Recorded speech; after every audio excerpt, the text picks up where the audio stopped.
एक शहर में प्रतिवर्ष माता पिता अपने पुत्र को गर्मी की छुट्टियों में उसके दादा दादी के घर ले जाते। 10 से 20 दिन सब वहीं रहते और फिर लौट आते। ऐसा प्रति वर्ष चलता रहा। बालक थोड़ा बड़ा हो गया।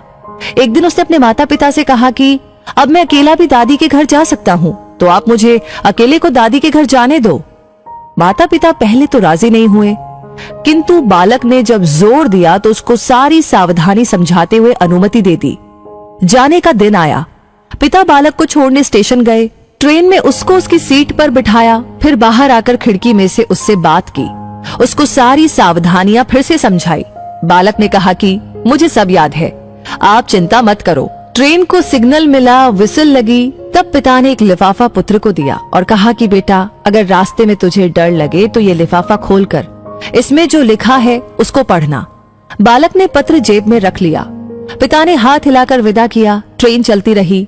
हर स्टेशन पर नए लोग आते रहे, पुराने उतरते रहे। सबके साथ कोई न कोई था।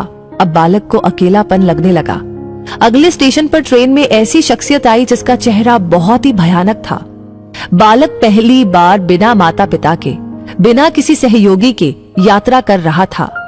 उसने अपनी आंखें बंद करके सोने का प्रयास किया, परंतु बार बार वो भयानक चेहरा उसकी आंखों के सामने घूमने लगा। बालक भयभीत हो गया, रुआंसा हो गया। तब उसको पिता की चिट्ठी याद आई। उसने जेब में हाथ डाला, हाथ कांप रहा था। पत्र निकाला, लिफाफा खोला और पढ़ा।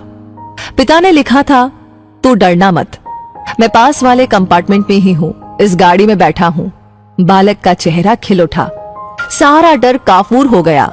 जीवन भी ऐसा ही है। जब भगवान ने हमको इस दुनिया में भेजा, उस समय उन्होंने हमको भी एक पत्र दिया है जिसमें लिखा है, उदास मत होना, मैं हर पल, हर क्षण, हर जगह तुम्हारे साथ हूँ।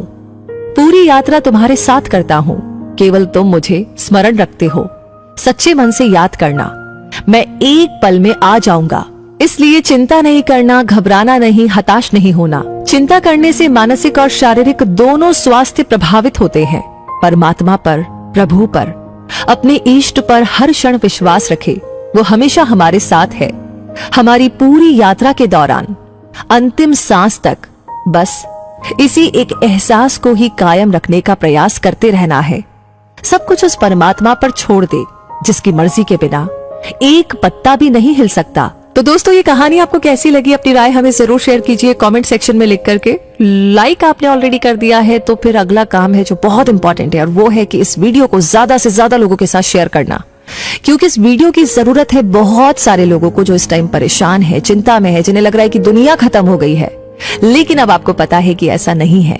ईश्वर हमारे साथ है, हमारे अंदर है। हमें स्मरण करना है क्योंकि वो हमेशा हमारे साथ है। तो शेयर करना बिल्कुल ना भूले। साथ ही साथ आगे हमेशा ऐसी कहानी आपको समय समय पर मिलती रहे, तो उसके लिए एक छोटा सा काम करना जरूरी है, जो है हमारे पेज को फॉलो करें। तो बस अगर आपने फॉलो कर